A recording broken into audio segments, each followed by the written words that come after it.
አምላካችን የኢየሱስ ክርስቶስን ሥጋና ምሕረትን ለምኝልን ኃጢአታችንን ያስተሰርይልን ዘንድ ለዘላለሙ።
በስመ አብ ወወልድ ወመንፈስ ቅዱስ አሐዱ አምላክ አሜን። የተከበራችሁ አየለ እግዚአብሔር ካህናት፣ ወዲያቆናት፣ እናቶች፣ አባቶች፣ ወንድሞች፣ እህቶች፣ ምእመናን፣ ሕዝበ ክርስቲያን፣ የእግዚአብሔር የበጉ ልጆች፣ የሰንበት ትምህርት ቤት አባላት፣ ሕፃናት በእግዚአብሔር ስም እንደምን አደራችሁ? እንደምን ሰነበታችሁ? ስለሰማነው ሁሉ ቃለ እግዚአብሔር ስላሰሙ ሁሉ ቃለ ሕይወት ያሰማልን፣ ዋጋቸውን ይክፈልልን፣ እግዚአብሔር ያሳድግልን። በእውነቱ አሁን ከዚች ሕፃን አንደበት የሰማነው የሊቃውንቱ ወረብ ሰላም ለኪ ማርያም እመ አምላክ፣ የአምላክ እናት ድንግል ማርያም ሆይ ሰላምታ ላንቺ ይገባሻል። ወልድኪ የዋኪ ውስተ ሕይወት ወመንግሥተ ክብር፣ የአምላክ እናት ስትሆኝ ክርስቶስ ለሥጋው አላደላምና እናቱ ሆነሽ እያለ በሥጋ እንድትሞቺ ፈቃዱ ሆኖ አምላክ ወደ እሱ ወዳለበት ሕይወት ወደ ተዘጋጀበት የብርሃን ምንጻፍ ወደ ተነጠፈበት የብርሃን ድንኳን ወደ ተዘረጋበት ወደ ዘላለም ሕይወት ወደ ዘላለም ፍስሐ ልጅሽ ይጠራሻል። ወልድኪ የዋኪ ማለት ልጅሽ ወደዚያ ወደ ሕይወት ውስተ ሕይወት ወመንግሥተ ክብር የክብር መንግሥት የክብር ዙፋን ወዳለበት ወደ መንግሥተ ሰማያት ከእሱ ጋር ትኖሪ ዘንድ ወደ እሱ ጠራሽ፣ ሰበሰበሽ፣ ወደ እሱ ሄድሽ እያለው ሞተ ክርስቶስ ለሥጋ ባሉ እግዚአብሔር ለእናቱ አላደላም። ሌላው ሰው እንደሚሞት ሁሉ እኛም እንደምንሞት ሁሉ እሷም ትሞት ዘንድ ፍርዱ ሆነ። ነገር ግን ወደ እሱ ወደ መንግሥቱ ወደ ክብሩ ይጠራት ዘንድ ይወስዳት ዘንድ ይሰበስባት ዘንድ ስለፈቀደ ነው ማለት ነው። በእውነቱ ታላቅ ምስጢር የያዘ ቃል ወቅታዊ የሆነ ወረብ ነበር ያሰማችን። ከዚያም በፊት እነ ሂሩት ሕፃናትን ዘምራችኋል። ቃለ-ሕይወት ያሰማልን። ያው ሁሉ የመላእክት ዝማሬ ነው። የሰው ልጅ በባህሪው ያንን አፍልቆ መዘመር ማመስገን አይችልም። ነገር ግን መላካዊ ጠባይ መላካዊ ባህሪ ስላለው የሰው ልጅ ሁለት ባህሪ ያሉት እንስሳዊና መላካዊ ጠባይ ያለው ባህሪ ያለው። እንስሳዊ ባህሪው ልክስክሱን የማይረባውን የሚሞተውን የሚቀረውን ነገር ያሳስበዋል። ልብላ ልጠጣ ይላል። ቢርበው አይችልም። የእሱ ባይኖረው ልቀማ ሌላም ላድርግ ያሰኘዋል። አልፎ አልፎ ልግደልም ልበድልም ያሰኘዋል። ልስረቅም ያሰኘዋል። ይህ እንስሳዊ ጠባይ ነው። እንስሳት በተለይ አውሬነት ያላቸው ተናካሾች እንስሳት ሌላውን እየነከሱ እያጠፉ መኖር ነው የሚፈልጉት። እንደገና ደግሞ ሳር ቅጠል የሚበሉትም ቢሆን እንደዚሁ በዚሁ ባህሪያቸው ተወስነው ይኖራሉ። ሌላም የማይፈለግና መጥፎ የሆነ ባህሪ ያላቸው የዚህ አይነት ባህሪ ለሰው ልጅ አለ። መብላትን፣ መጠጣትን፣ መተኛትን፣ መደሰትን ሌላም ነገር ያስፈልገዋል። ከዚህ አልፎ ክፉም ያስፈልገዋል በጎ እንደሚፈልጉ። ይሄ እንስሳዊ ጠባዩ ነው። መላካዊ ጠባዩ ደግሞ እግዚአብሔርን ያውቃል፣ እግዚአብሔርን ያመሰግናል፣ እግዚአብሔርን ይፈልጋል። በሕልሙም ሰማያዊ ምስጢርን ያያል። ከእግዚአብሔር ጋር የሚገናኝባቸው ክፉ ቀንም ይመጣ እንደሆነ ከዚያ እንዲጠነቀቅ በሕልሙ የመላእክትን ራእይ ሰማያዊ ምስጢርን ያሳየዋል። ሰው ሁለት ባህሪዎች አሉት ማለት ነው። በመሰረቱ በጠቅላላው ሰው ከሰባት ነገሮች የተቀረጸ ቢሆንም ሦስቱ ባህርያተ ነፍስ፣ አራቱ ባህርያተ ሥጋ ናቸው። ነገር ግን በጥቅሉ ሲታይ ሁለቱ ባህሪዎቹ እንስሳዊና መላካዊ ባህሪው ይለዋወጡበታል። እንግዲህ አሁን የሰማነው ዝማሬው፣ አምልኮተ እግዚአብሔሩ፣ ቅድስናው፣ ምጽዋቱ፣ በጎ ስጦታው ሁሉ፣ በጎ ሐሳቡ ሁሉ፣ ፍቅሩ፣ ጾሙ፣ ጸሎቱ፣ ስግደቱ፣ ምህላው ሁሉ ይሄ ሁሉ በመላካዊ ጠባዩ የሚያስበው የሚሰራው ነው ማለት ነው። ስለዚህ በዚህ አይነት ሲዘምሩ ሲያመሰግኑ ቆይተዋል። ቃለ-ሕይወት ያሰማልን። የተከበራችሁ ክርስቲያኖች፣ ቀደም ሲል በቅዳሴው መካከል የተነበበ ወንጌል አለ። አጠር አድርጌ እሱን በመጠኑ ቢሆን መተንተን እሞክራለሁ።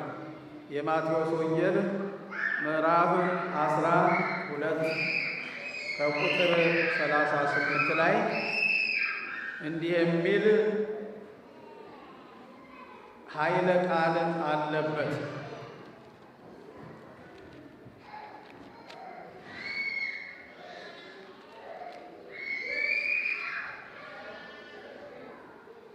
በዚያን ጊዜ ከጻፎችና ከፈሪሳውያን አንዳንዶቹ መለሱና መምህር ሆይ ከአንተ ምልክት እንድናይ እንወዳለን አሉ።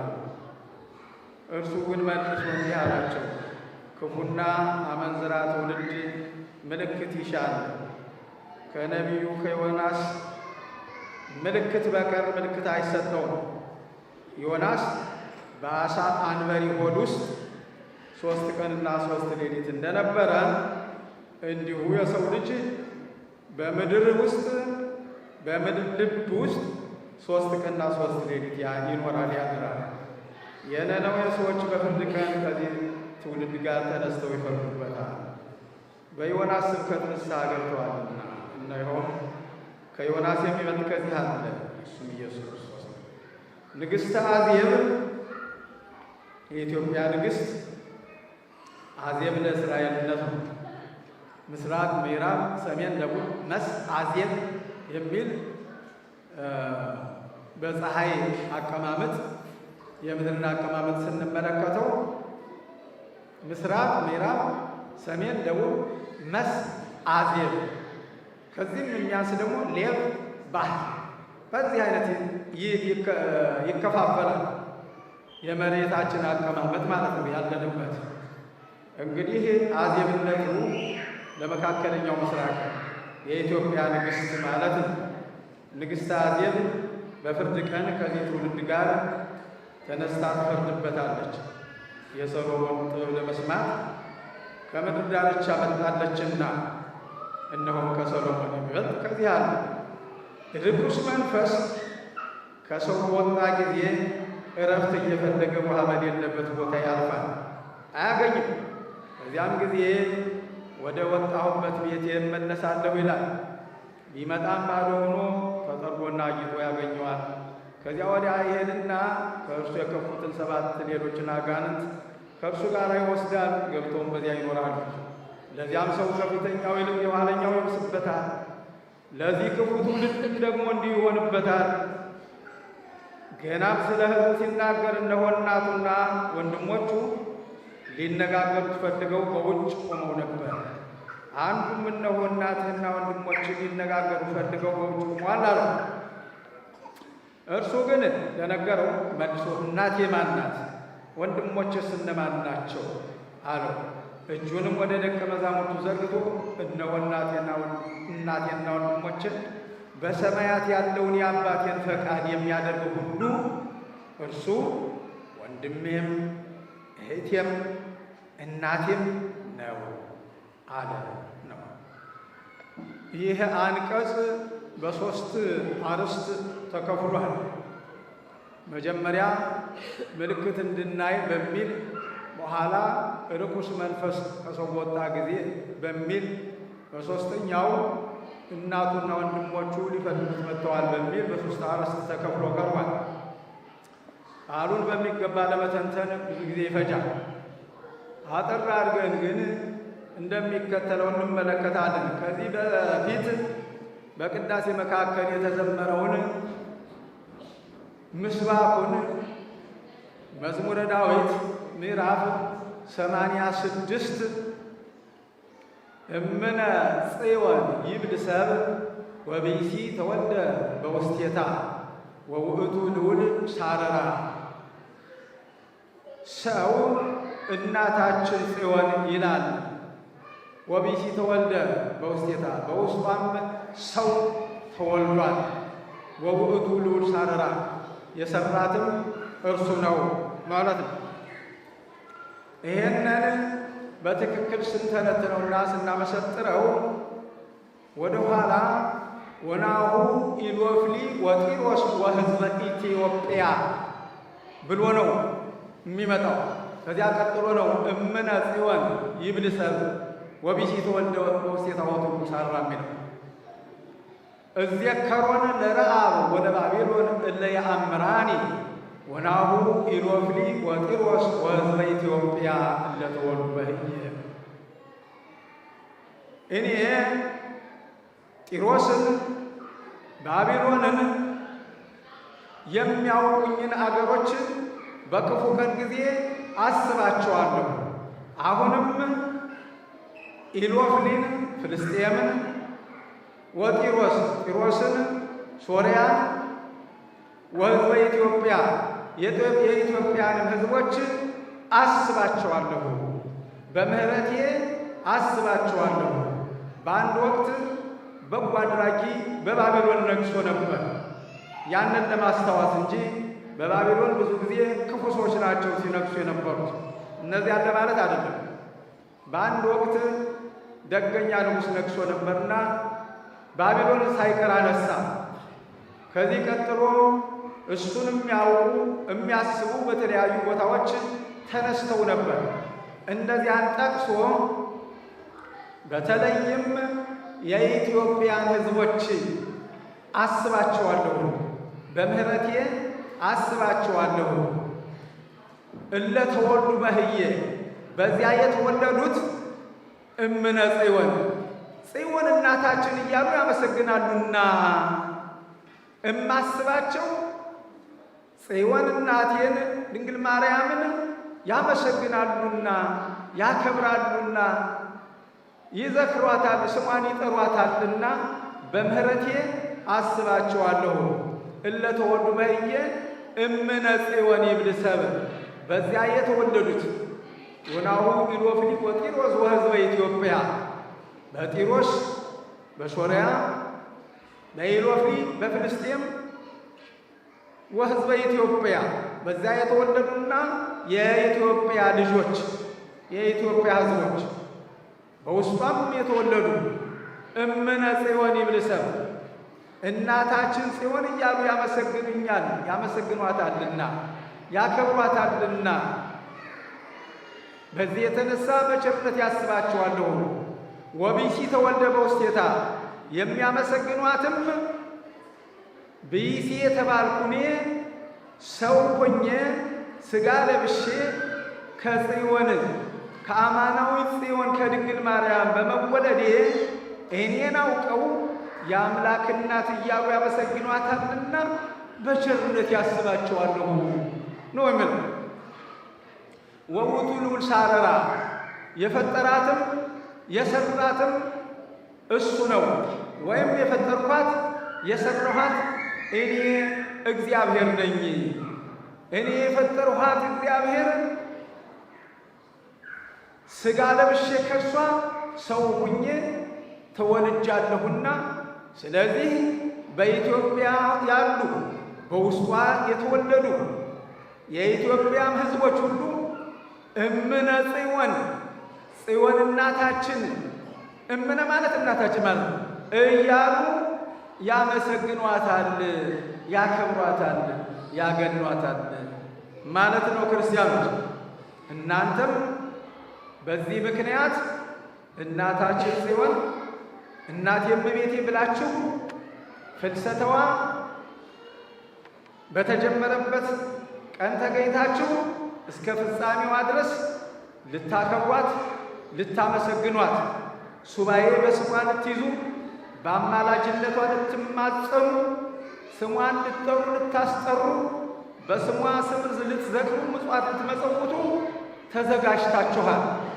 በቤተ መቅደሷም እነሆ ተገኝታችኋል።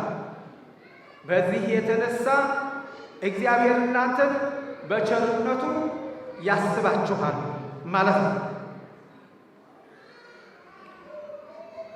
የቅድስት ድንግል ማርያም ወላዲተ አምላክ ጾመ ፍልሰታን ስንጀምር ስለ ታሪኳ በሚቀጥሉት ሰዓታት፣ ጊዜያት፣ ዕለታት በሰፊው እንመጣበታለን። ለማንኛውም ግን የምታውቋት አብራችኋት የኖራችሁ ስሟን የምትጠሩት የምታስጠሯት እመቤታችን ጾመ ፍልሰታዋ እነሆ ተጀምራለች። እግዚአብሔር ሱባኤውን በሰላም ለመፈጸም ለማስፈጸም ያብቃን ያብቃችሁ። ጌታ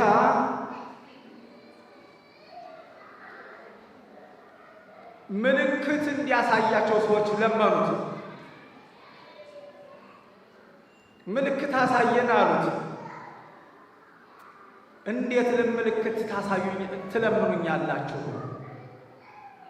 ምልክት እንዳሳያችሁ ለምን ትጠይቁኛላችሁ? በመጻሕፍት የተጻፉ አሉ፣ በነቢያት የተነገሩ አሉ፣ እሱም በተለያየ ጊዜ የተናገራቸው አሉ። ከዚያ አልፎ እነሱ የፈለጉት ምልክት የሚድኑበትን ወደ እሱ የሚቀርቡበትን ዓለም የሚናወጽበትን ወይንም ደግሞ የነሱ ሕይወት የሚያልፍበትን ያንን አይደለም ለማየት የፈለጉት።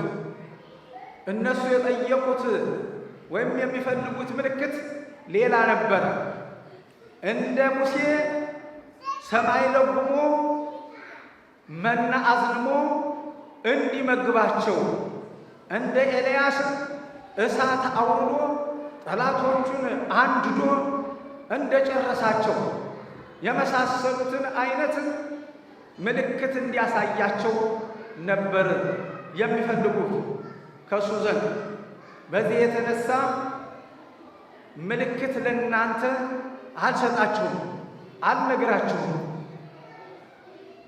የመጡበት መንገድ ሌላ ስለሆነ እንጂ በሌላ በኩል በዮሐንስ ወንጌል በምዕራፍ 6 ከቁጥር 26 እየተከተሉት በነበሩ ጊዜ ወደ 5000 የሚጠጉ ሰዎች ሲከተሉት የምትከተሉኝ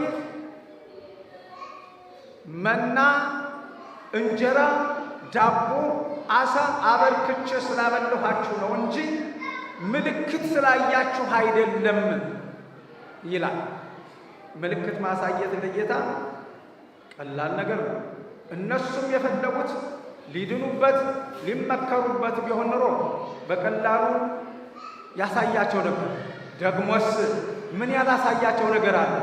ተደብቆባቸው እንጂ እንጀራውን አበርክቶ ለ5000 ሕዝብ 5 እንጀራ አበርክቶ ሲመግብ 2 ዓሣ ሲመግብ 12 መሶብ ሲነሳ ድውያንን ሲፈውስ ሙታንን ሲያነሳና ሲያስነሳና ላዛርን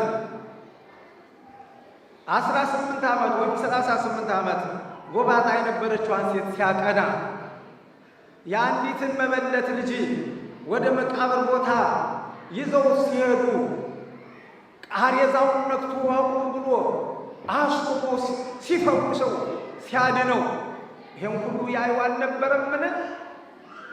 ታዲያ ምን አይነት ምልክት ነው የፈለጉት? ስለዚህም ጌታ ምን አለ?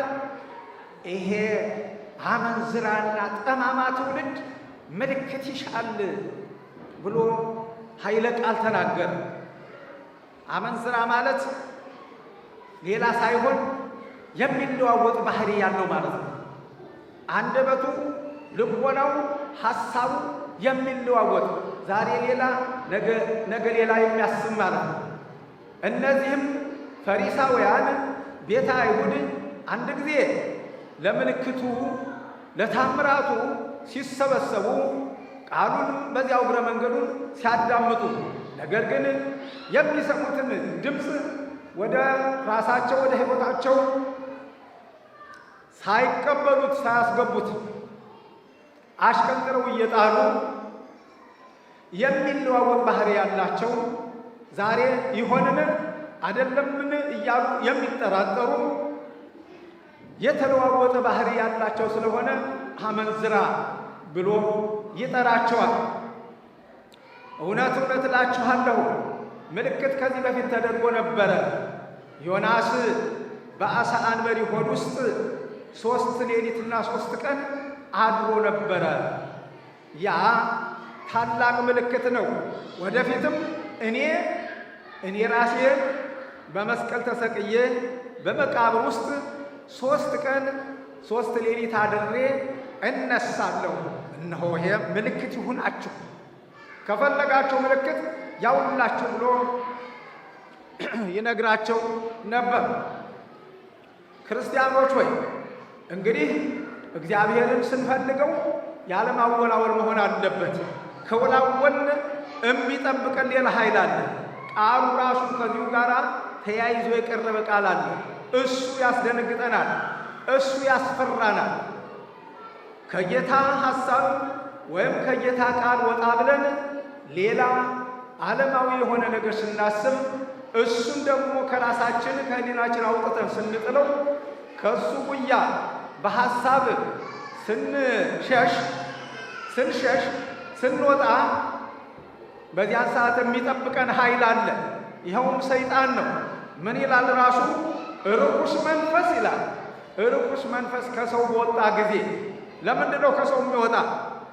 ከሰው የሚወጣው ያ ሰው ጸሎት ይዞ በገድል ተቀጥቅጦ የሚኖር ሲሆን ሁልጊዜ ፈጣሪውን እያመለከ ፈጣሪውን እያመሰገነ በፈጣሪው ትእዛዝ እየሄደ በበጎ ፈቃዱ እየተንቀሳቀሰ በፍቅር በሰላም በገድል በትሩፋት ተቀጥቅጦ የሚኖር ሰላማዊ ሰው ከሆነ ሰይጣን ይሸሻል። የዚህን ጊዜ ሌላ ይፈልጋል። ወደ ወንዝ ይሄዳል፣ ወደ ተራራም ይሄዳል። ብዙ ጊዜ ወንዝ አካባቢ ሰይጣን ይሰበሰባል ይባላል። በዚያ ራቆታቸውን ሆነው ሲዋኙ፣ ሲጫወቱ፣ ልብስ ሲያጥቡ፣ አንዳች ነገር ሲያደርጉ ከእግዚአብሔር መንፈስ የራቁ ሰዎች ካገኘ ቶሎ ያድርባቸዋል። ክርስቲያኖች ከሆኑ ቢጠመቁ፣ ቢዋኙ፣ ቢያጥቡ የትም ቢደርሱ ሰይጣን አይደርስም። ነገር ግን ከክርስቶስ የተለዩትን ሰዎች ሊያገኛቸው ይችላል። ከዚህ በኋላ በምድረ በዳ ሲዞር ነው የሚለው። ሲዞር የዚህን ጊዜ ያጣል፣ መግቢያ ያጣል ይላል።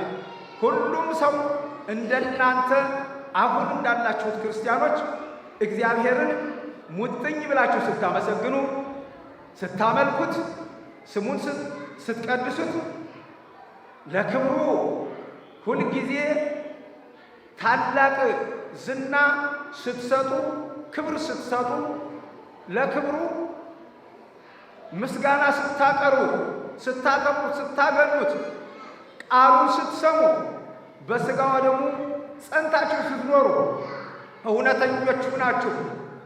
በፍቅር አንድነት ተሳስራችሁ ሲያገኛችሁ ሰይጣን በእናንተ ዘንድ ቦታ የለው፣ አያገኝም። ስለዚህም በምድረ በዳ ያልፋል፣ የሚገባበት ያጣል፣ ማደሪያ ያጣል ይለዋል ቃሉን እንደሰማችሁት። ከዚህ በኋላ ወደ ወጣሁበት ቤቴ እመለሳለሁ ብሎ ይሄዳል። ሲሄድም ያ የነበረበት ሰው ድሮም እግዚአብሔርን በሚገባ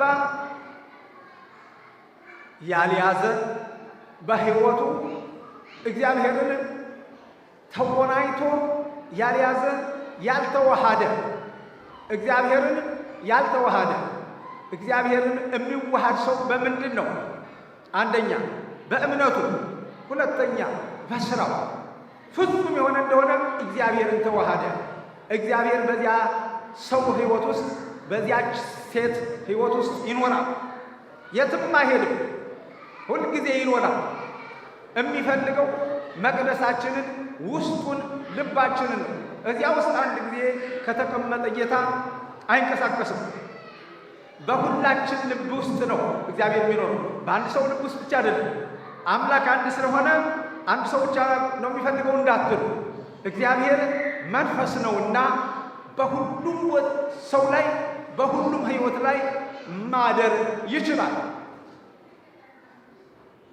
በሁላችንም ሕይወት ላይ በሚሊየን በእልፍ አእላፋት ቁጥር በሌላቸው ሰዎች ሕይወት ውስጥ መኖር ማደር ይችላል። በዚህ የተነሳ ሰይጣን ማደሪያ ባጣ ጊዜ ድሮ ወደ ነበረውበት ልመለስ ብሎ ይመለሳል። ድሮ የነበረበት ሰው ከእግዚአብሔር አንድነት የራቀ ከእሱ ጋር ተጣብቆ የማይኖር ተጣብቆ የሚለው ቃል ብዙ ጊዜ አሻሚ ነው። የተጣበቀ ይፈረቀቃል፣ ይላቀቃል። ተዋሃደ እግዚአብሔር እኛን ተዋሃደን ነው የምንለው። ሥጋችንን ለበሰ ስንል ተዋሃደን፣ ተቀላቀለም አይስማማም፣ ተጣበቀም አይስማማም፣ ይላቀቃል። ተዋሃደ እግዚአብሔር ከእኛ ጋር ተዋህዶ ይኖራል። እግዚአብሔር ያልተዋሃደው ሰው አለ። ሰይጣን ይጠብቀው ነበር ሲወላውል፣ እግዚአብሔር ነው አይደለም፣ ያድነኛል ወይስ አያድነኝም እያለ ሲጠራጠር የሚኖር ሥጋ ደሙን በኋላ እቀበለዋለሁ አሁን አያስፈልገኝም እያለ የሚኖራል። ያንን ሰይጣን ያድርበታል። ከሱም በወጣ ጊዜ ሌላ ሰው ደግሞ አገኛለሁ ብሎ ይሞክራል። ሲያጣ ተመልሶ ወደ ነበርኩበት እገባለሁ ብሎ ይገባል። የሰይጣን ማደሪያዎች ብዙዎች ናቸው። ክርስቲያኖች ሆይ ዛሬ የሚገርም ነው። የሰይጣን ማደሪያዎች ክርስቲያን ከተባሉት ህብረተሰቦች ውስጥ ሁሉ ወጥተው ከክርስትናቸው አምልጠው አፈንግጠው ቤተ ክርስቲያን ሲተኩሱ፣ ካህናትን ሲገሉ፣ መጻሕፍትን ሲያቃጥሉ እያየን ነው። ክፉ መርዶ እየነገርኳችሁ ነው። በላሊበላ ቤተ ክርስቲያን ውስጥ ከ1000 ዓመት በላይ ያላቸው የታሪክ መዛግብቶችና መጻሕፍት የሚገኙበት ቦታ ነው። በእነዚያ ውስጥ ከሚገኙት መጻሕፍቶች ተቃጠሉ እየተባለ እየሰማል። ባዕድ አልመጣብንም፣ የውጭ ወራሪ አልመጣብንም። አሁን በኢጣሊ፣ በቱርክ፣ በሌላ ልናመካኝ አንችልም። በዚሁ የእግዚአብሔር መንፈስ በራቃቸው፣ የሰይጣን መንፈስ በተዋሃዳቸው ከመካከላችን በሚወጡ ግለሰቦች እያደረ እስካሁን ድረስ በተለያዩ ቦታዎች ከ50 በላይ የሚሆኑ አብያተ ክርስቲያናቶች ተቃጥለዋል። እናንተና ይህን ካልተናገርንላቸው ዝም ብለን ዘግተን ካስቀመጥነው የኋላ ትውልድ እኛን ይወቅሳል። በጥንት ጊዜ እነ ጊዮርጊስ ሲገደሉ፣ እነ ቅዱስ ጴጥሮስ ሲገደሉ፣ እነ ቅዱስ ጳውሎስ ሲገደሉ፣ በእነ ኔሮን ቄሳን ጊዜ፣ በእነ ዲዮቅልጥያኖስ ጊዜ፣ በእነ መክስምያኖስ ጊዜ፣ በእነ ሉዲያኖስ ጊዜ ሌሎችም ሰማዕታት እንደነ ቅዱስ መርቆሬዎስ እንደነ ቅዱስ ቂርቆስ ኢየሉጣ ያሉ ሰዎች ሲገደሉ እንደነ አሌክዛንድሮስ ያሉ ሰዎች በነበሩበት ሰዓት እንዲህ አይነት ሰዎች ተገደሉ ብሎ መናገር አይቻልም ነበር። ቃሉ ፖለቲካ ይሆን ነበር። በዚያን ጊዜ ቃሉ ፖለቲካ ይሆን ነበር በዘመናቸው ከተነገረ። ነገር ግን እነሱ ካለፉ በኋላ ታሪኩን እኛ እንናገረዋለን። ገድላቸውንም ጽፈን ይዘናል። አሁን ያ ፖለቲካ ሊሆን አይችልም። ነገር ግን በዘመናችን የሚገደሉትን ካህናት፣ አበው መምህራን፣ የሚቃጠሉትን አብያተ ክርስቲያናት፣ የሚቆነጸሉትንና የሚቃጠሉትን መጻሕፍት ብንናገር ፖለቲካ ነው ሊባል ይችል ይሆናል። ለምን? በዘመኑ ስላለንበት ነው። ከጊዜ በኋላ ከዘመን በኋላ ግን ይህ ታሪክ እንደገና ታድሶ በዚህ ወቅት የሚያልፉት ሰዎች ሁሉ ሰማዕታት ሆነው ስማቸው በሐዲስ ተጽፎ በስማቸው ቤተ ክርስቲያን ተከፍቶ ይመሰገናሉ። ዕድሜ ካላችሁ ትደርሱበታላችሁ። ስለዚህ በዘመናችን እንዴት ብለን እንደምንናገር ተቸገር። ማን ነው ይህን የሚያደርገው? እነማን ናቸው ይህን የሚያደርጉት? እነማን ናቸው መጻሕፍት የሚያቃጥሉ፣ አብያተ ክርስቲያናት የሚያቃጥሉ? እነማን ናቸው ሰውን የሚያሳድዱ ብለን ብንናገር መልስ የሚሰጠን አናገኝም። እርስ በራሳችን እንኳን ለመነጋገር ተፈራርተን ፖለቲካ ነው ብለን ነው የምንተወው። ከጊዜ በኋላ ግን ፖለቲካነቱ ይቀራል። ታሪክ የሆነና ዘመነ ሰማዕታት ተብሎ ይጠራል። እንግዲህ ይሄ የሆነው ከክርስቶስ ጋር የተዋሃደ ልቦና ስለሌላቸው እግረ መንገዱን በባዶ ልባቸው በባዶ ሕይወታቸው ሰይጣን አግኝቷቸው በውስጣቸው ገብቶ ክፉ እያሳሰበ ከሌሎች ክርስቲያኖች አካባቢ መጠጊያ ሲያጣ ሰይጣን እነዚህን ሰዎች እንደገና እየወጣ እየተመለሰ ከሱ የሚከፉትን 7 አጋንንት እየያዘ እየገባ እያደረ ትናንት አብያተ ክርስቲያናትን ዛሬም አብያተ ክርስቲያናትን መጻሕፍት ንዋየ ቅድሳትን በማስቃጠል በማስገደል ቀጥሏል። መቼ እንደሚያበቃ ግን የምናውቀው ነገር የለም። እንዲህ ብሎ ጌታ አስተማር። ይሄንን አስተማር። ይሄን ሲናገር ምን አለ? በመጨረሻው ላይ ስለ ሰይጣን ተናግሮ በሁለተኛው አርዕስት ላይ በዚህም አመንዝራ ትውልድ እንዲሁ ይሆንበታል፣ ሰይጣን ማደሪያው ያደርገዋል፣ የሰይጣን ማደሪያ ይሆናል ማለት ነው። በዚህም አመንዝራ ትውልድ እንዲሁ ይሆንበታል አለ። ይሄንን እያስተማረ በነበረበት ሰዓት እናቱና የዮሴፍ ልጆች ወንድሞቹ ይላቸዋል ዮሳ፣ ያዕቆብ፣ ይሁዳ የያዕቆብ ልጆች ከእመቤታችን ቅድስት ድንግል ማርያም ጋር መጡ። ዮሴፍም እመቤታችንን ጠባቂ ነበርና ልጆቹም ካሉበት እየመጡ ከጌታ ጋር አብረው አድገዋል። እነ ትንሹ ያዕቆብ ይሁዳ ይሏቸዋል። ይሁዳ ጌታን ያሰቀለው አይደለም፣ ልባ አይደለም፣ የጌታ ወንድም ተብሎ የሚታወቅ ነው። ዮሴፍ ልጅ እነዚህን ይዛ እመቤታችን ያውቃቸዋልና ጌታ ወደ እግዚአብሔር ወደ ኢየሱስ ክርስቶስ ዘንድ መጣች። እናት ናትና መጣች። ለመሆኑ መቼ ተለይታው ታውቅና ነው ዛሬ ወደ እሱ መጣች ብሎ መጽሐፍ ቢነግረን? መቼውንም ተለይተው አታውቅም። በእርግጥ እሱ በዋለበት ባደረበት ቅዱሳን ሐዋርያት እየተከተሉት ከ30 ዘመን በኋላ ማለት ነው በሚሄድበት ሁሉ ላትሄድ ትችላለች። ሆኖም ግን እሷን ሳያያትም እሷም እሱን ሳታየው አያድም አይሆን። ነገር ግን መጣች ይላታል። መጣች እነማንን? እነ ያዕቆብን፣ እነ ዮሳን፣ እነ ይሁዳን ይዛ መጣች። ወደ እናቱ መጣች። ሁልጊዜም ከእሱ ጋር ነው የምትኖረው። ክርስቲያኖች መጣችና እናትህ እኮ እነኋት ወንድሞች ሳይቀር መጥተው ሊያውህ ይፈልጋሉ፣ በአጠገብህ በዚህ በዙሪያ ቆመዋል አሉት። እናቴ ማናት? ወንድሞቼስ እነማን ናቸው? እሱ ወንድሞቼ የሚላቸው ሁሉንም ሐዋርያት ነው። ሄደሽ ለወንድሞቼ ንገሪያቸው ብሎ ለማርያም መግደላዊት የነገራት ለደቀ መዛሙርቱ ነው። ለነ ጴጥሮስ፣ ለነ ዮሐንስ ወልደ ነጎድጓድ ወይም ወልደ ዘብዴዎስ ለእነሱ ነው የተናገረች። እነግሮሙ ስመከ ለአኀውየ ብሎ ዳዊት ተናግሮ ነበር አስቀድሞ። ስምህን ለወንድሞቼ እነግራቸዋለሁ በጌታ አንደበት ሆኖ ተናግሮ ነበር። እና የጌታ ወንድሞች የተባሉ ደቀ መዛሙርቶቹ ሁሉ ናቸው።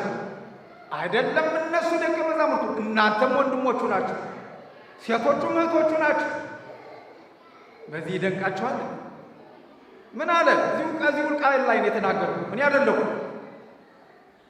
የአባቴን ፈቃድ የሚያደርግ ቃሌን የሚሰማ እሱ እናቴም ወንድሜም እህቴም ነው ነው ያለ።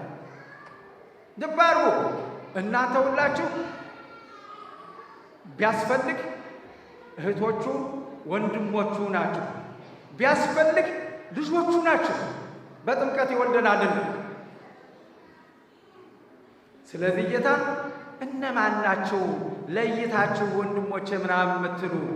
ሁሉም የእግዚአብሔርን ቃል የሚሰማ የአባቴን ፈቃድ የሚያደርግ ሁሉ እሱ ወንድሜ ነው። በሥጋ በምናምን የምለው ነገር የለኝም፣ ሁሉም ወንድሜ ነው አለ። ከዚህ ላይ መጠንቀቅ ያለብን እናቱን አርቋት ነው ወይ እናቱን ጠልቷት ነው ወይ እንዳትሉ። አይደለም። እናቱንማ ሳያያት ውሎም አድሮም አያውቅም። ሁልጊዜም በሱ ሕይወት በሱ እቅፍ በሱ ዘንድ ነው ያለችው። ምንም እንኳ በሞቷ ጊዜ ለእሷ ባያደላላትም ያም ደግሞ ወደ ተሻለ ክብር፣ ወደ ሰማያዊ ጸጋ፣ ወደ ሰማያዊ ክብር ለመውሰድ ስለሆነ በዚህ ዓለም መከራው በዝቶባት ነበር። በዚህ ዓለም እንደ እመቤታችን መከራ የበዛበት ማንም ሰው የለም።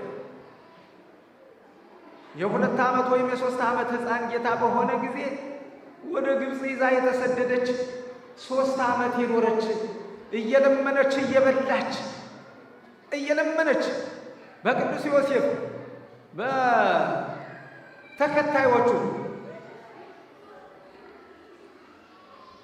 በእነሱ አንደበት እየተለመነ በእነሱ አቅም እየተለመነ እየተበላ 3 ዓመት ከ6 ወር በባዕድ ሀገር የኖረች እመቤት ናት። ከዚያም በኋላ ደግሞ ጌታን አይሁድ በሚፈልጉበት ጊዜ ብዙ ስቃይ ደርሶባት ስትንገላታ የኖረች እናት ናት። እሱም እንኳ ከተሰቀለ በኋላ ደግሞ ወደ ዮሐንስ ወልደ ነጎድጓድ ወልደ ዘብዴዎስ ሐዋርያ ቤት ሄዳ በዮሐንስ ቤት ውስጥ ደግሞ ለመቀመጥ ተገደደች። ዮሐንስ በራሱ ድንግል ንጹሕ ዝም ብሎ የሚኖር ሰው ነው። እዚያ ቤት ገብታ ኖረች። የተገኘው እየተቀመሰ ለሥጋ ማሳደሪያ ብቻ እየተቀመሰ ኖረች። እሱም ወደ ማስተማሩ ይሄዳል። ብዙ ጊዜ በመከራ የኖረች እመቤት ነች። ስለዚህ ወደ ተሻለ ክብር ለመውሰድ ወደ እረፍት ቅድም ያቺ ሕፃን እንደተናገረችው ወልድኪ ጽዋኪ ውስተ ሕይወት ወመንግሥተ ክብር፣ ልጅሽ አሁንማ ያን ሁሉ መከራ አሳልፈሽ ወደ መልካሙ ቦታ ትሄጂ ዘንድ ልጅሽ ይጠራሻል። ይጽዋኪ ውስተ ሕይወት፣ ወደ መልካሙ ሕይወት፣ ወመንግሥተ ክብር፣ ወደ ሰማያዊ ክብር ወዳለበት መንግሥት፣ ወደዚያ ወደ ቤተ መንግሥት ወደ መንግሥተ ሰማያት ልጅሽ ይጠራሻል ብላ እንደተናገረችው አምላክ ለእናቱ በሞት አላደላላትም። ከመከራዋም ያሳርፋት ዘንድ ስለፈለገ እሷም ሞታለች። ነገር ግን እናቱን ለማራቅ አይደለም ይሄን የተናገረው። አብረዋት የመጡት ጌታን ያውቁታልና ለእነሱ ያደላል ብለው አረ ወንድሞችህ ከእናትም አለች እዚያ ቆመዋል ብለው ሲነግሩት ወንድሞችህ እነማን ናቸው? ከነዚህ ካሉት ወንድሞቼ ከደቀ መዛሙርቱ የእግዚአብሔርንም ቃል ከሚሰሙት ከምእመናን ሕዝበ ክርስቲያን ለይቼ ለነሱ የማደርገው ነገር የለኝም ለማለት ወንድሞቼ እነማን ናቸው? ወንድሞቼ ቃሌን የሚሰሙ የአባቴ ፈቃድ የሚያደርጉ እነሱ እህቶችም ወንድሞችም እናቶችም ናቸው ብሎ ተናገረ። የተከበራችሁ ክርስቲያኖች ሆይ እንግዲህ አሁን የያዝነው ጾም ካወቅንበት ለራሳችን ብቻ ሳይሆን በመከራ ላይ በፍዳ ላይ ያለችዋን ያች መከረኛ ሀገራችንን ኢትዮጵያን ለማዳን እንችል ይሆናል። በምህላ በጾም በጸሎት በተጋድሎ በትህርምት ሁናችሁ ከክፉ ነገር ርቃችሁ በተለይም ከሐሜት ከመጠላላት ከመቆሻሸር ከመሳሰሉ ነገር ርቃችሁ በተቻለ መጠን ወደ ቤተ ክርስቲያንም እየመጣችሁ ከተመቻችሁ፣ ካልሆነላችሁ ባላችሁበት ሁናችሁ ጠዋትም ማታም የምትችሉትን ጸሎት እያደረጋችሁ በገድል ስለ ራሳችሁ ብቻ ሳይሆን ስለ ሀገራችሁ ስለ ኢትዮጵያ ጭምር እየጸለያችሁ ከዘለቃችሁ ከጾማችሁ እንኳን አይደለም ራሳችሁን ሀገራችሁን ታድናላችሁ። ዛሬ የሚጸለይላት እውነት ለመናገር ሀገራችሁ ኢትዮጵያ ናት። በፊት እሷ ነበረች የምትጸልይ ለዓለም ሁሉ። አሁን የሚጸለይላት ኢትዮጵያ ነች። እንጸልይ፣ እንበርታ። ወስብሐት ለእግዚአብሔር። አነሳስቶ ላስጀምር አስጀምሮ ላስፈጽም ለእግዚአብሔር ክብር ምስጋና ይድረሰው። ይቆየን።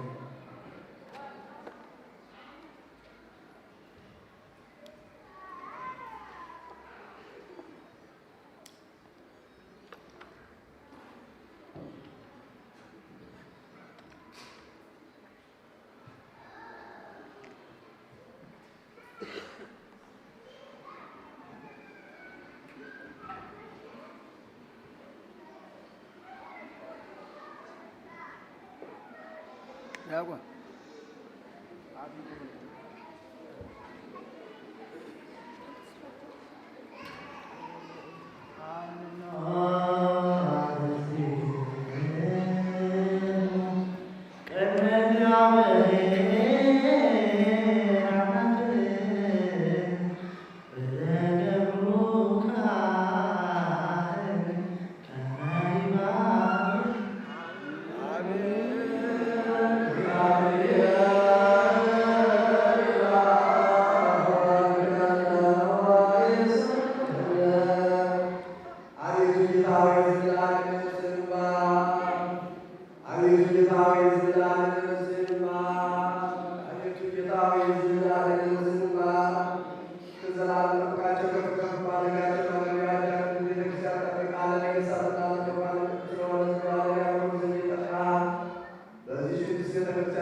ህዝቡን ማለት ነው።